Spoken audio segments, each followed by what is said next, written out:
Guys, हम इस time अभी अंडमान में हैं और मैं आपको अंडमान की सारी डिटेल्स कि कहाँ क्या क्या होता है ब्रीफ उसका मैं आपको बताती हूँ। तो सबसे पहले आप जिस भी सिटी से अंडमान आ रहे हैं RT-PCR कराएंगे और बाय फ्लाइट अंडमान आएंगे। उसके बाद ऑन अराइवल वहाँ पहुँचते ही आपका RT-PCR दोबारा होगा। उसके बाद आपको आपका लगेज दिया जाएगा। लगेज कलेक्ट करके आप अपने होटल जाएंगे और वहाँ पे आपको कुछ घंटे क्वारंटीन होना होता है।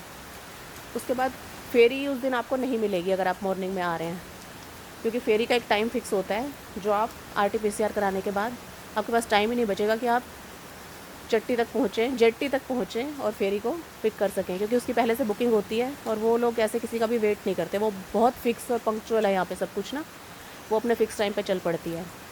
तो आपको पोर्ट ब्लेयर में एक होटल बुक करना पड़ेगा और आप उधर रुकेंगे।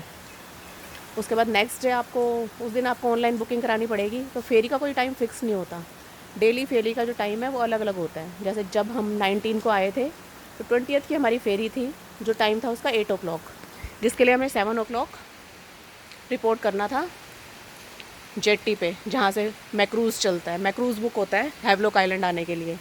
बाकी और जो आइलैंड्स हैं जैसे रोज़ आइलैंड है वो बहुत पास है पोर्ट ब्लेयर के, तो उसके लिए 10 मिनट्स की फेरी मिल जाती है जो एट ए टाइम में मिल जाती है आपको। लेकिन हैवलॉक आइलैंड जो अंडमान का सबसे खूबसूरत आइलैंड है उस तक आने के लिए आपको मैक्रूज़ बुक करना पड़ता है। मैक्रूज़ में 1.5 आवर लगता है आपको हैवलॉक आइलैंड तक आने के लिए, लेकिन वहाँ कोई छोटी फेरी नहीं आती। वहाँ के लिए मैक्रूज़ बुक करना पड़ता है आपको। ऑनलाइन टिकट्स मिलती हैं और वो दिन में शायद एक ही चलता है। उसके टाइमिंग्स अलग अलग होते हैं। जैसे हमें जो मिला था उसका टाइमिंग्स थे 8 o'clock। 7 o'clock हमने रिपोर्टिंग करनी थी वहाँ पे। वो आपका लगेज वगैरह पूरा एयरपोर्ट की तरह चेक करते हैं, कोई फ़ोटो वोटो क्लिक करना वहाँ पे अलाउड नहीं होता। और फ़्लाइट की तरह आपको मैक्रूज़ में बिठा लिया जाता है और आपको हैवलॉक आइलैंड छोड़ दिया जाता है। वहाँ से आपको टैक्सी कैब कुछ ना कुछ टैक्सी हायर करनी पड़ेगी जो आपको हैवलॉक आइलैंड में आपके होटल तक पहुँचा देगी। होटल आप कोई भी बुक कर सकते हैं अपने बजट के हिसाब से, सस्ता महंगा हर सब तरह के होटल्स यहाँ अवेलेबल हैं। उसके बाद हैवलॉक में टोटल 3 आइलैंड्स हैं घूमने के लिए, 3 बीचेस हैं बेसिकली।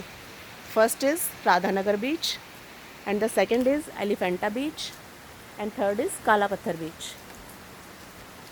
जो एक्टिविटीज़ हैं यहाँ पे स्कूबा डाइविंग और snorkeling and scooter riding, banana ride, ये सब एलिफेंटा बीच पे अवेलेबल है। तो ये आपको जेट्टी से ही फेरी से जाना पड़ता है, जिसमें 1000 रुपये पर पर्सन की टिकट लगती है, आना जाना बोथ। ये 3 आवर्स लगते हैं। जैसे अगर आपको हमें 11 बजे हम फेरी लेके एलिफेंटा आइलैंड गए तो वो 3 घंटे रुकते हैं वहाँ पे फेरी वाले, और 11 के बाद आपको वो 2 बजे वहाँ से पिक करेंगे और आपको वापस छोड़ देंगे। और यहाँ पे जितने भी बीचेज़ हैं वो 5 साढ़े 5 बजे बंद हो जाते हैं, क्योंकि यहाँ पे 6 साढ़े 6 बजे फुल अंधेरा हो जाता है। तो बीच पे जाने की परमिशन ही नहीं मिलती आपको 5 बजे के बाद। तो अगर आपको एक्टिविटीज़ करनी है तो आप एलिफेंटा बीच जाएंगे फेरी लेके। और अगर आपको शांत बीच, खूबसूरत शांत समुद्र और आकाश देखना है तो सबसे खूबसूरत बीच जो यहाँ का है वो है राधानगर बीच। हम अभी ताज में स्टे कर रहे हैं तो हमारे होटल के बिल्कुल ही हमारे होटल की टेरिटरी में ही आता है वो। तो हम तो कई बार सुबह शाम सब जा चुके हैं वहाँ पर, लेकिन वो बाहर से भी एक्सेस है उसका। बहुत खूबसूरत बीच है, इसमें कोई गंदगी नहीं। गंदगी तो खैर पूरे अंडमान में नहीं है, यहाँ के लोग इतने स्ट्रिक्ट हैं। बीचेस पे भी यहाँ पे आपको कुछ भी नहीं मिलेगा। आप अपने बैग में थोड़ा बहुत सामान कैरी कर सकते हैं खाने पीने के लिए, क्योंकि जब आप किसी बीच पे जाएंगे तो नारियल पानी के अलावा ये लोग कुछ भी वहाँ पे सेल परचेज़ नहीं करते हैं। एक्टिविटीज़ होंगी और नारियल पानी मिलेगा पीने के लिए, और कुछ भी कूड़ा गंदगी करना अलाउड नहीं होता। और ये लोग सब बहुत पंक्चुअल हैं यहाँ पर, डिसिप्लिन, पंक्चुअल, सफाई का ध्यान रखने वाले लोग। थर्ड है काला पत्थर बीच। वो फ़ोटो शूट के लिए कहते हैं बहुत अच्छा है। काला पत्थर बीच हम आज जाने वाले हैं, अभी तक जा नहीं पाए। आज हमारा प्लान है काला पत्थर जाने का।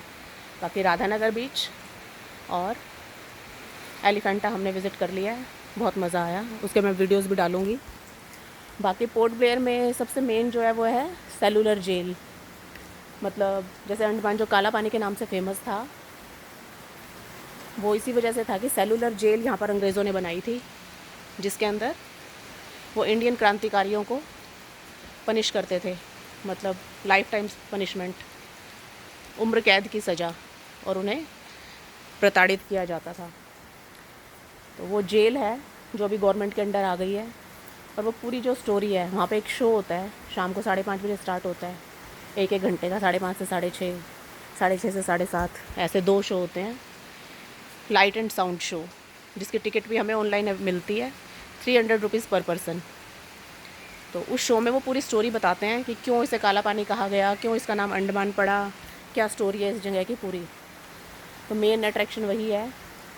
वीर सावरकर जो हमारे क्रांतिकारी थे, वो उस जेल में रहे थे, उन्हीं के नाम से यहाँ पर उस जेल के बिल्कुल सामने बहुत खूबसूरत पार्क बनाया गया है, वीर सावरकर पार्क। और उसके अलावा पोर्ट ब्लेयर में छोटा सा शहर है, छोटी छोटी चीज़ें हैं, जैसे छोटा सा फ़िश एक्वेरियम, वो देख के आते हैं लोग, छोटे छोटे गार्डन्स। बाकी ईमानदार लोग हैं, कोई चीटिंग नहीं होती यहाँ पे, टैक्सी वाले और यहाँ के all people are very innocent. बस पोर्ट ब्लेयर, हैवलॉक, और एक रोज़ आइलैंड है यहाँ पर, जो अंग्रेज़ों ने बनाया था किसी ज़माने में। उस पर भी फेरी से जाते हैं, 3-4 घंटे लगते हैं, वहाँ जा सकते हैं। एक चिड़िया टापू है जहाँ पे हमारा आज स्टे है रात को, चिड़िया टापू पे होटल बुक किया हुआ है हमने, तो वो प्लेस है। तो टोटल मिलाकर यही मेन प्लेसेस हैं यहाँ पर। और यहाँ पे शेल, सीपी, मोती का सामान मिलता है। तो इनके कुछ फ़िक्स आइटम्स हैं जो ये लोग बनाते हैं और नेचुरल बिल्कुल मिलती हैं यहाँ पे। बहुत ज़्यादा शॉपिंग या बहुत ज़्यादा चीज़ें नहीं होती, यही शेल और सीपी की चीज़ें यहाँ पे मिलती हैं। और नारियल पानी मस्त है यहाँ का, नारियल पानी और सुपारी की खेती होती है यहाँ ज़्यादातर। और अंडमान नेचर प्रेमियों के लिए, प्रकृति प्रेमियों के लिए बहुत अच्छी जगह है, शांति और पीस के लिए जो लोग आते हैं एंजॉय करने। यही ब्रीफिंग है इसकी, टोटल मेन मैंने आपको बता दिया, बाकी और चीज़ें भी मैं आपको एक्सप्लोर करके बताती रहूँगी। Thank you, bye bye.